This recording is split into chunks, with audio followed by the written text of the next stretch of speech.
This is like uncharted. This is uncharted territory. We're still trying to figure everything out. So yeah, it is not ideal, but what can you do, right? Okay, so we're going to get started today.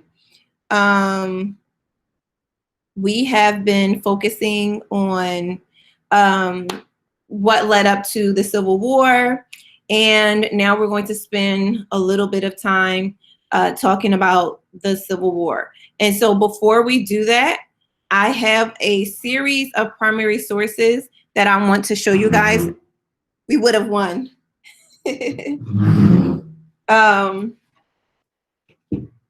So before we get into the nitty gritty of all these things, hopefully you guys can see on our board. Liz, can you hear me now?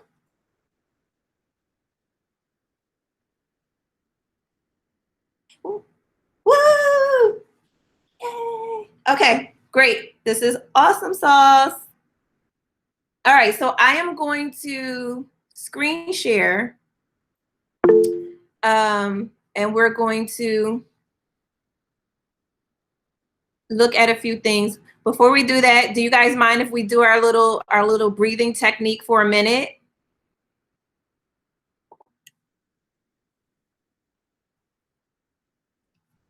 Okay, so nope, let's do it. Awesome. All right. How you breathe? Oh, you're gonna do it with me. So I'm gonna put our music on and we're just going to relax and clear our minds.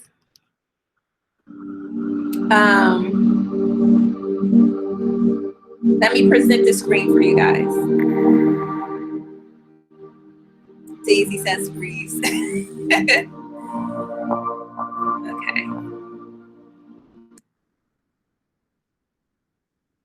All right, I'm gonna restart the music. And we're just going to do this for a minute. So if you guys are going to do it with me, if you want, you can put your hand on your stomach and you're just going to close your eyes and you're going to breathe in all of the goodness in the world, anything positive that you can think of, anything positive that's going on in your life. Maybe it's your little kitty that's giving you happiness, or a sibling, or a parent, or being able to connect and talk to people like we're doing right now. But you're going to take in all that positivity and all that goodness, and you're going to breathe in really deep. And then you're going to exhale.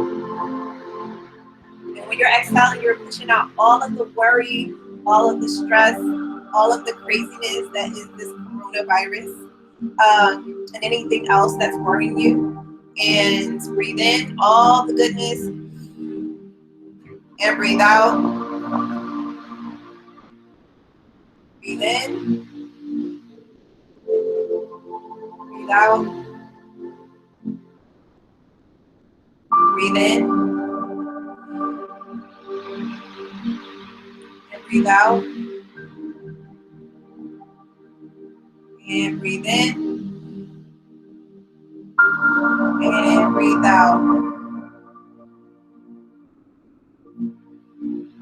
Right.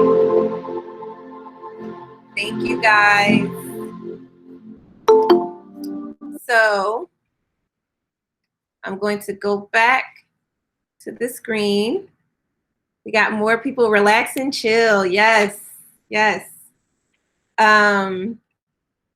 Okay. So I have a series of pictures that I'm going to show you guys. We're going to talk about them. And these pictures are to help you kind of get your juices flowing on the Civil War. I want to hear what you guys know so far, and then we'll go from there. Okay. So I'm going to start presenting again, just so you guys know. And then I won't be able to see the chat. So that's why I'm like talking you through this. So present now. Window. Okay.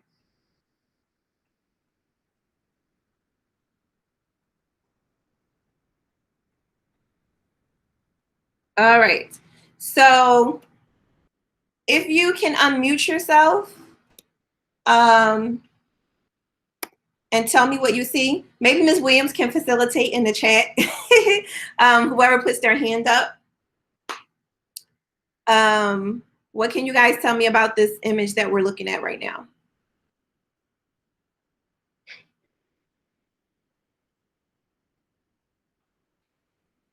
Can someone unmute themselves?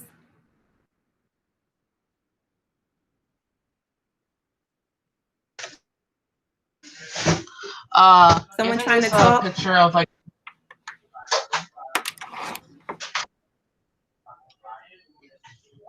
This is gonna be a little bit difficult to do. I can't see the chat.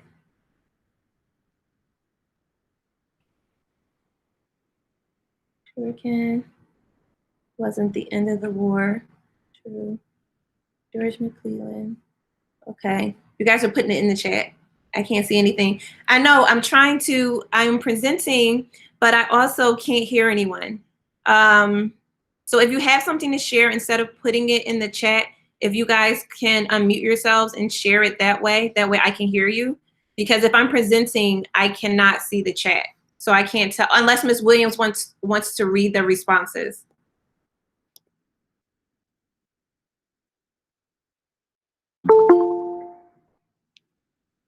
Anybody want to read? Can you guys hear me?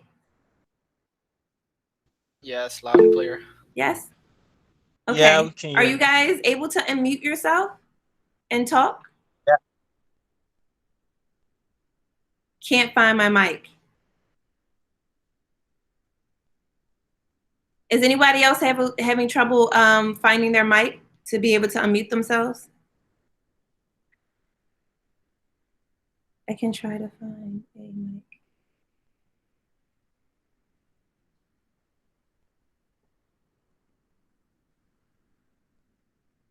Oh, this is weird. Okay. All right. So, oh, shucks. Oh, okay. That's what's happening. All right. So, how about I'll share the link with you guys? But that's still going to be weird. See, we're figuring all these things out with virtual classrooms, right? It's a little bit hard to figure out. All right, so this is what I'll do. I'm going to stop presenting.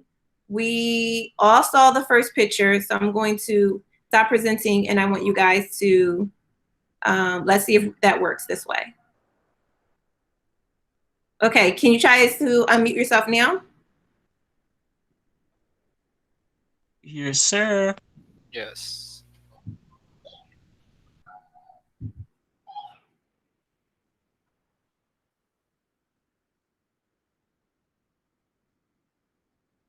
All right, too busy and loud. Okay. All right, anybody else want to try to unmute? I just want to make sure I can hear you guys. Yeah, I can hear you. So is there anybody that does not have a busy background? Or even if you do, just so I can hear you, that would be great. I don't mind the background noise. I just want to make sure that you guys can unmute yourself. Can you hear me, Keziah?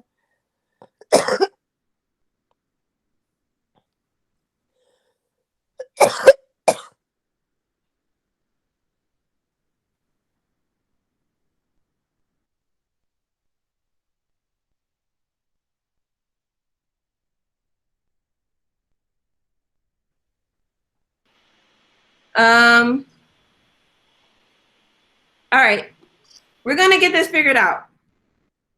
I promise. We'll figure it out. In the meantime, let's just use the chat box.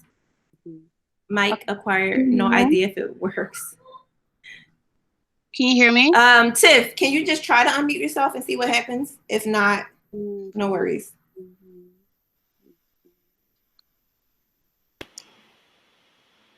Keziah, we know how to unmute, Okay. but we're just. Can somebody unmute themselves and say hello? Hello. Hello? Hello. Hi. Hi? Hello. Hello?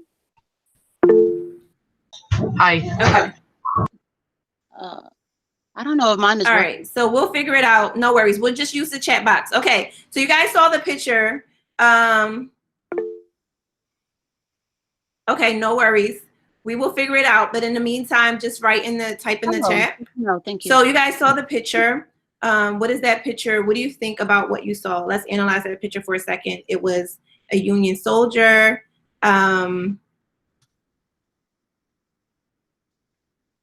Union soldiers. And what do you notice about the image? I remember seeing guns. Black and white soldiers. Yep.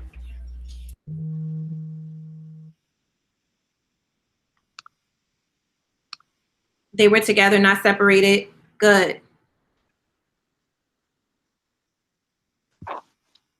Whites were fighting together for human freedom. Yes. But here's the other thing that is important to note, King. So not every Union soldier that was white was fighting for the freedom of enslaved Black people.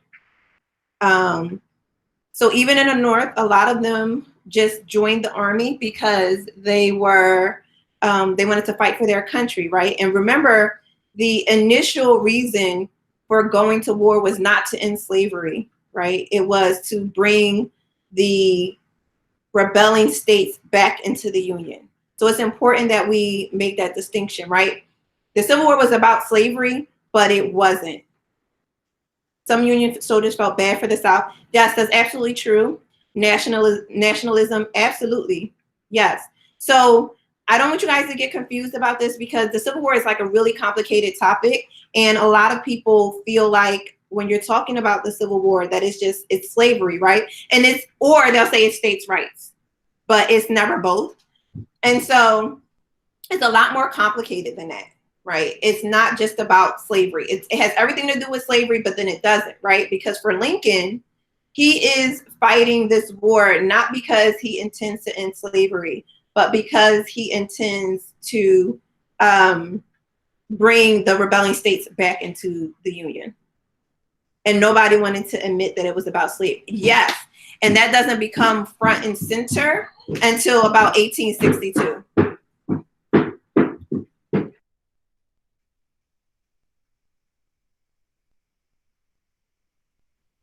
Absolutely. He wants to preserve the Union.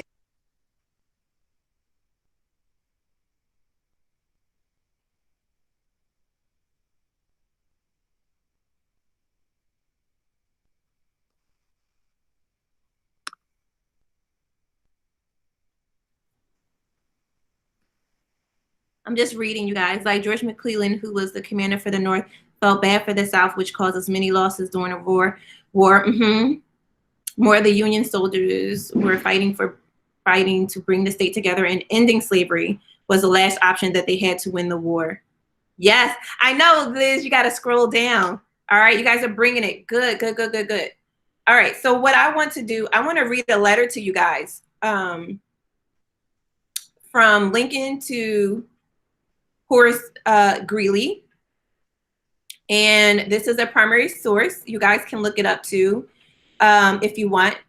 So it reads, and I want you guys to then tell me, what do you think this letter means? Okay. And this letter was written August 22nd, 1862.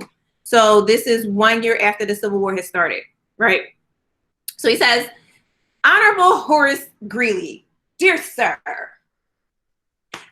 I have just read yours of the 19th addressed to myself through the New York Tribune. So what does that tell us about Horace? He's a what?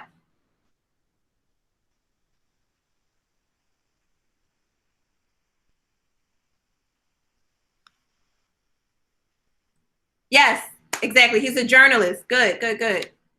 Yes, these things on the board.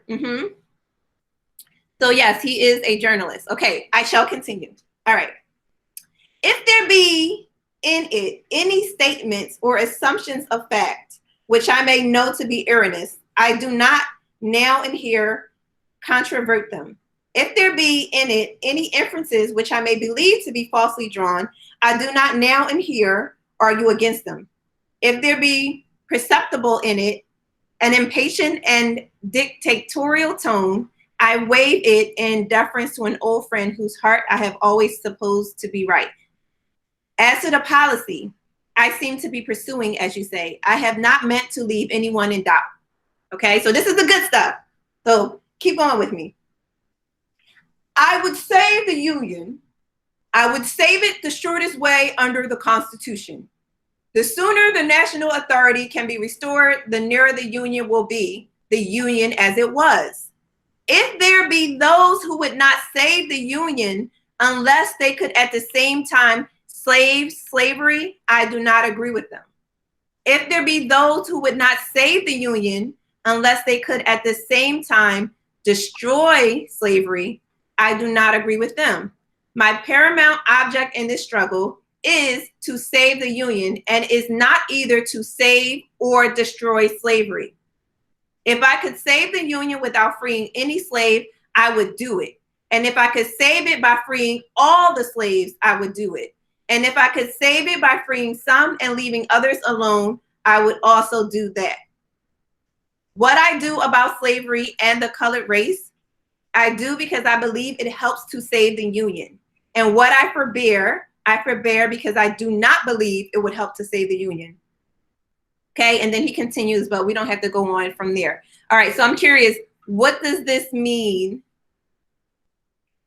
And that's a big oof. So I'll put the link in there for you guys too, so you can read it on your own, because it's always good to have sources, right? All right, so what can we decipher from that? What does this tell us about Lincoln at this time period?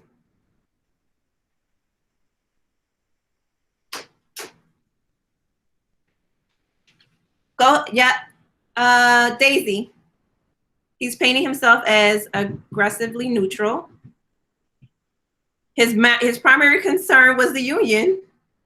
Go ahead, Daisy. You can just type it into the chat and I'll read it out.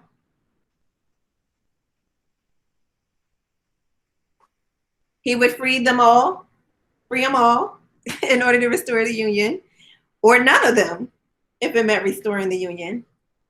Exactly, Miss Williams, or not. Yeah. All he cares about is the Union, and slavery is just a side piece. Yeah. Now, later on, things change, right? And so we'll talk about that in a second. But it's important that we have that context, right? Because most people just assume that Lincoln is the great emancipator, right? And so there's always this debate, is he an emancipator or is he an opportunist, right? Which one is it? Or is he a bit of both? He only cared about keeping the Union. He was trying to make saving the Union the primary concern, right? Union is the main and slavery is the side piece. Exactly, Cam. Yes, absolutely. Okay, so I'm going to go back and show you guys a different. So what I'm going to do, I'm just going to scroll through the pictures, and anything that strikes you or moves you, just type it down in the comments below. And I'm going to present, so I won't be able to see the chat. So whatever you see, just put it in the comments below. Union is the main and right. Okay, so I'm going to present now. So just type in the chat box when you see it.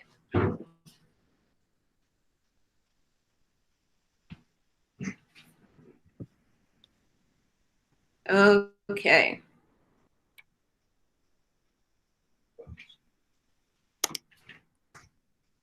Okay, so we have Lincoln standing on a battlefield, and this is Antietam, Maryland in 1862.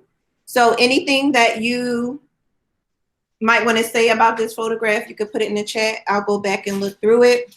The next one is this woman.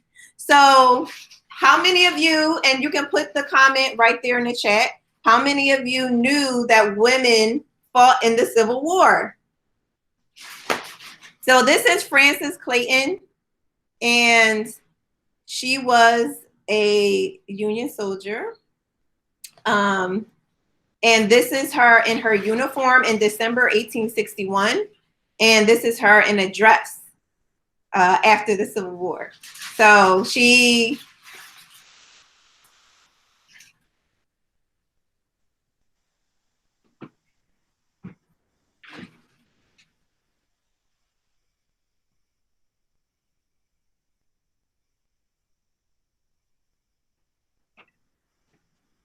Okay, so his dress is clean and he's tall. Yep. Oh, I didn't know that. Okay, I did. He's so tall. The dress is clean and he's tall. I see a pistol, rifles. Yep. Yeah. Okay. All right, cool. Okay, I'm gonna go back to the screen. Okay. So this is another photo. Tell me what you notice. Put it in the chat box. And these are all primary sources. I think it's really important when you're teaching history to make sure that you're putting primary sources in front of you guys, because to make sure as teachers we're putting primary sources in front of you, because it also adds a new texture onto what we're learning. So this is a picture of Marlborough Jones. And a lot of people erroneously assume that there was a large contingent of Black people who fought in the Confederate Army. That's actually simply not true. Black people were actually not allowed to fight in the Confederate Army. There are instances of a few. Most of those who were in the Confederate Army were actually enslaved. And even this man right here, if you look really closely, you're going to notice that he's missing something from his uniform. And you'll notice that there's something else there. So that gives you a clue that he's not an actual soldier. And I want to see if anybody can pick that up. So I'm going to check the chat box in a second.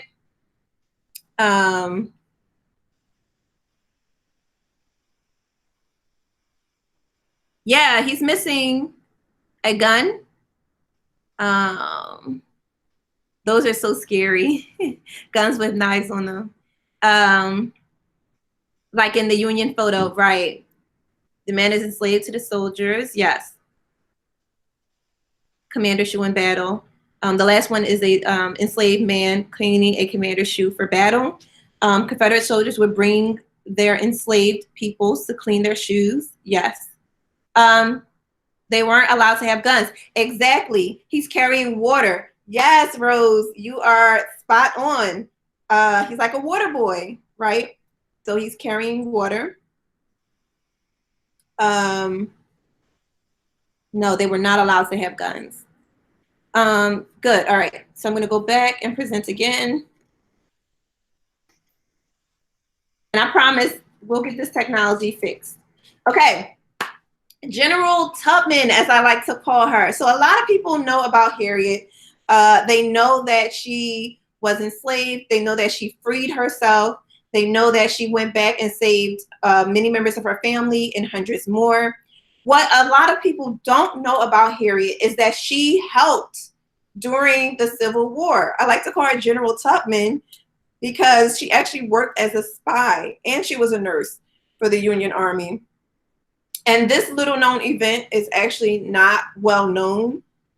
A lot of people don't teach it, but on March 6, 1863, Harriet helped to free 750 Blacks who were waiting for the Union Army. So essentially they were in the South. They went into battle by a river. And when Harriet arrived, thanks to her being able to scout out the area and help the actual general, she was able to free 750 enslaved Blacks. So, and that's in addition to those that she freed when she would make trips, frequent trips back and forth to the South to bring people north on the Underground Railroad. So a lot of times when we talk about the Civil War, we focus on the generals. We focus on Sherman, McClellan, Grant, right? And one thing that we don't talk about enough is the role of women in the Union Army. So,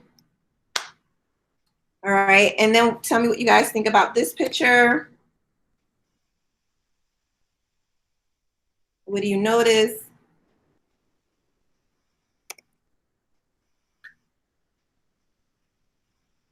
Okay, obviously, let's see who can type it first. Are these men in the Confederate Army or the Union Army? Like the Miss Ridgway. Everybody knows what that's it. What this is.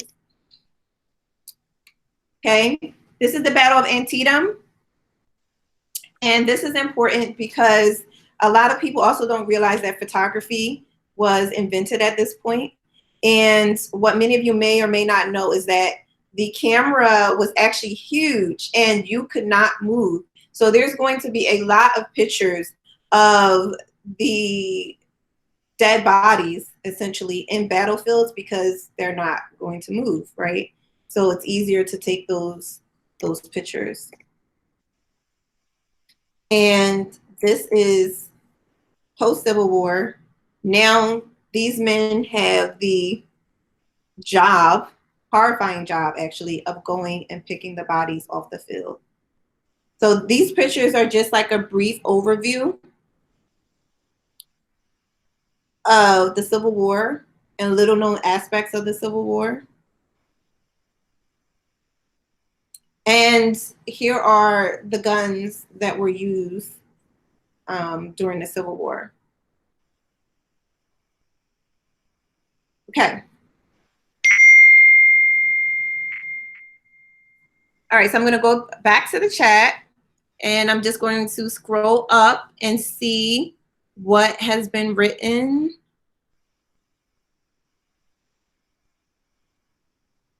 She talked to enslaved people in the South during the war. Yes, I know, Emma. She was godsend, I swear. Were women a bigger part of the Union Army or the Confederate Army? I would say the Union Army women played a larger role, although there were instances of women who dressed up and were in the Confederate Army too. But I think in terms of like the role they were able to play, the things they were able to do, I would say that women had a bigger effect on the Union Army. And actually one woman from the Union Army was able to successfully win her pension from serving in the Army. So Union, yep. Confederates, yeah, they hated the slaves. Civil War took place around Philadelphia since it was the border between the North and the South. Yes, yes, yes. And since you mentioned border, can anybody tell me the 4 border states that never left the Union?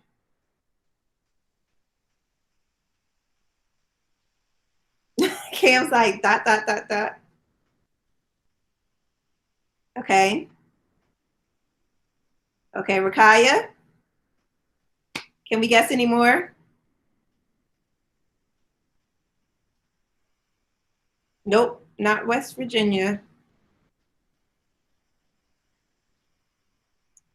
West Virginia actually breaks off from Virginia as a result of the Civil War. Kentucky, yes. Delaware and Missouri. Woo woo. All right, so I like to refer to this as KDM, which I just put in the chat, KDMM. Kentucky, Delaware, Maryland, Missouri, right? So this is also important because later on, when we talk about the Emancipation Proclamation, there was some key words in there that a lot of people never really talk about. They never mention that in the Emancipation Proclamation, it's very specific. So what I am going to do right now is I'm going to go back to presenting and I'm going to share the Emancipation Proclamation. I'm going to give you guys a few minutes to read through it on your screen and then we will chat about it. So let me go to presenting.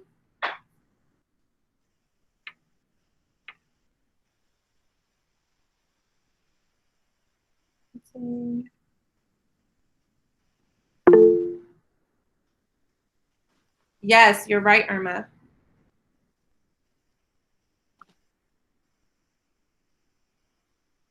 Okay. Now, the Emancipation Proclamation was first brought out in September of 1862.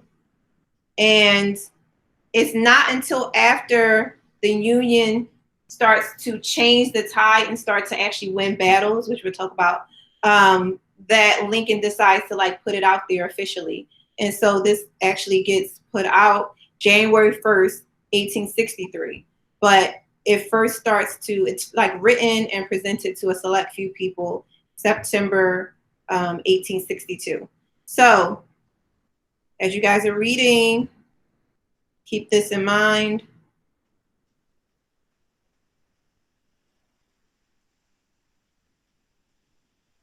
Okay, so there's a bunch of states listed and cities. Okay, so it says, now therefore I, Abraham Lincoln, President of the United States, by virtue of the power in me vested as Commander-in-Chief of the Army and Navy of the United States, in time of actual armed rebellion against the authority and government of the United States, and as a fit and necessary war measure for suppressing said rebellion, due on this first day of January in the year of our Lord, 1863, and in accordance with my purpose, so to do publicly proclaim for the full period of 100 days from the day first above mentioned, order and designate as the states and parts of states wherein the people thereof respectively are this day in rebellion against the United States, the following to it. So he goes and names a bunch of states and cities. So these are all the areas that are still in rebellion, right? Keep going and keep going, keep going, okay?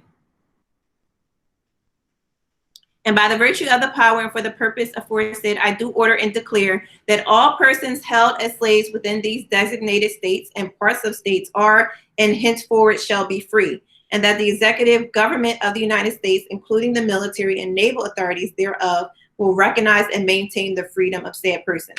So this is really, really important.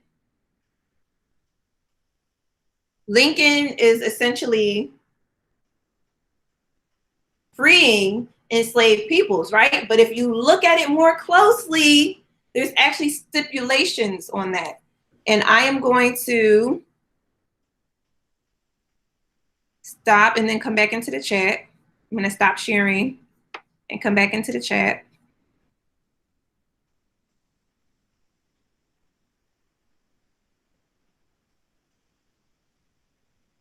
Okay, so, all right, so we have a few questions, so I'm going to get to those in a second. So the proclamation was there as a military tactic. Yes. Only the enslaved on the Confederate side were to be free if they fought in the war for the Union. Yes.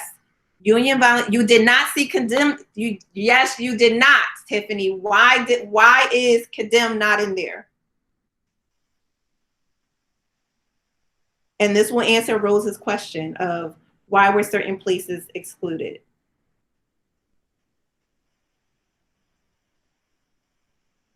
They never left the Union. Absolutely. So the places that were excluded had either already been captured by the Union Army or they never left to begin with. So what does that mean about the Emancipation Proclamation? Yes, they're trying to keep the Union together. So they don't want those states to leave.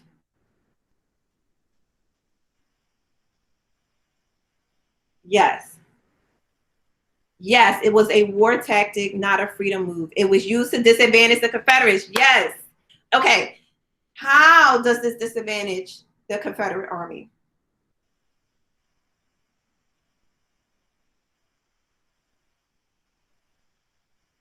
Yep, go ahead, Daisy.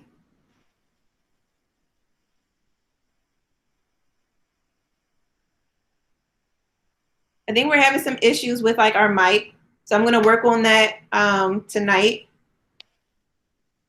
but just type it.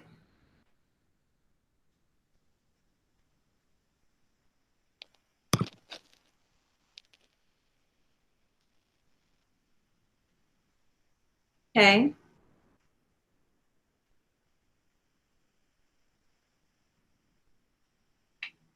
Yes.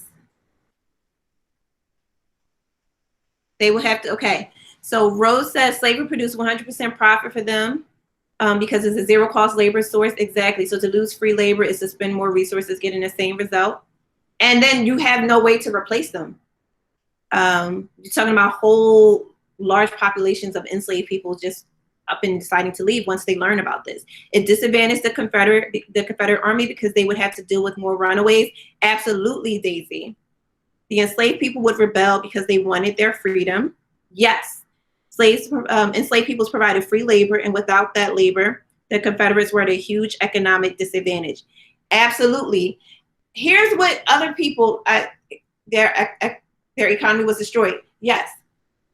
The other thing that I have not seen anybody mention is the fact that if you are a white slave owner fighting in the Confederate Army, and you hear that enslaved peoples in your states are now free, this scares you. Why?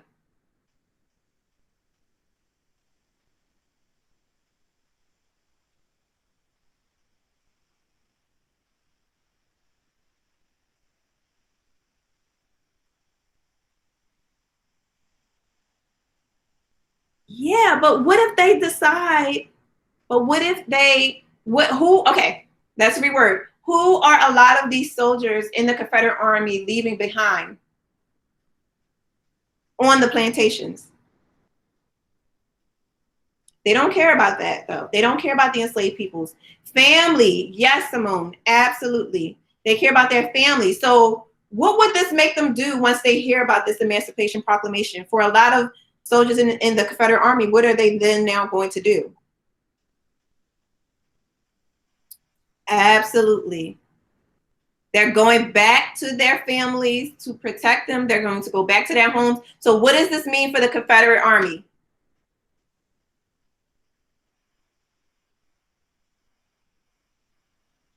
Absolutely.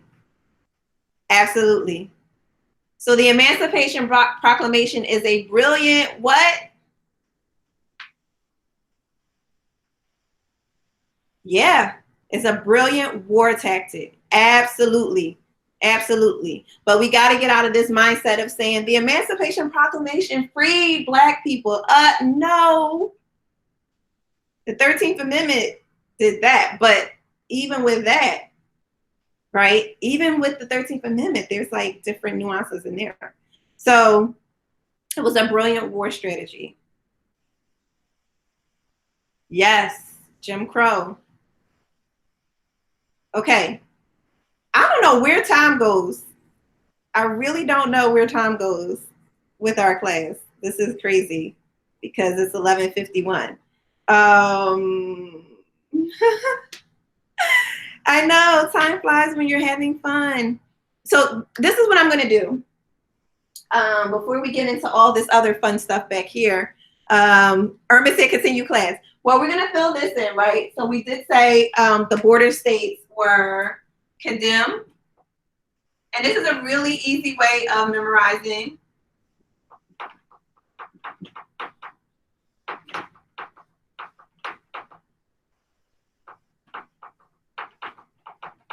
Okay.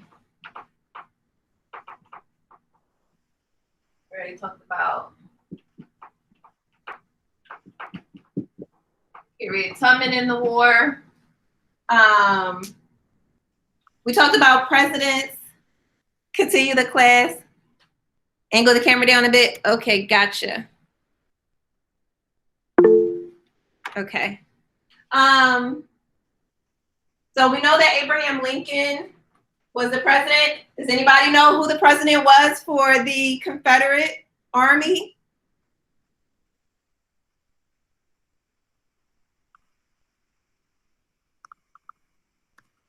Nope.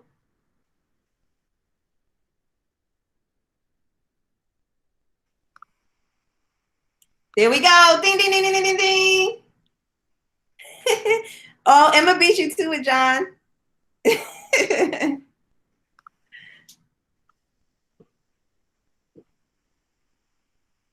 Okay. All right.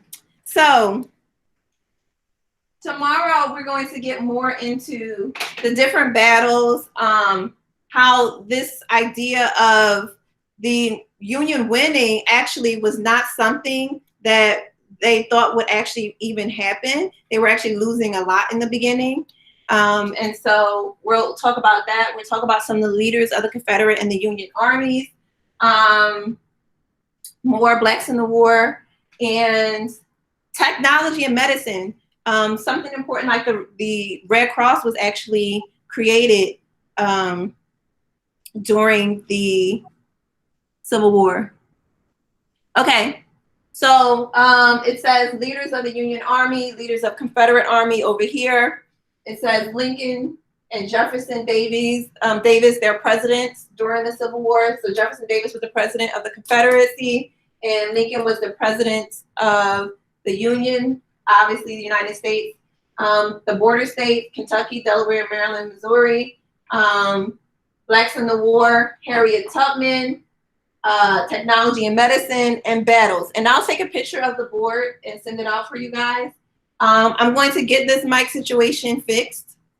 I promise. And we will be sending out a message for you guys so that you know exactly what to click on. Yes, and then we will get to this saying the North won the battle but lost the war, right? So what does that mean? They won the battle but lost the war. So I can't wait to dig my hands into that. That's really important. So thank you guys so much. I'll see y'all tomorrow. We'll have a lot of fun because tomorrow's my birthday. So we'll be learning history and having fun at the same time. And it'll be like the best birthday present for me. Thank you guys so much. Yay, thank you. Thank you guys. Have a wonderful day. Be safe as always. Make sure you're washing your hands. Thank you guys. All right, I'll see y'all tomorrow. Thank you. You guys are so sweet.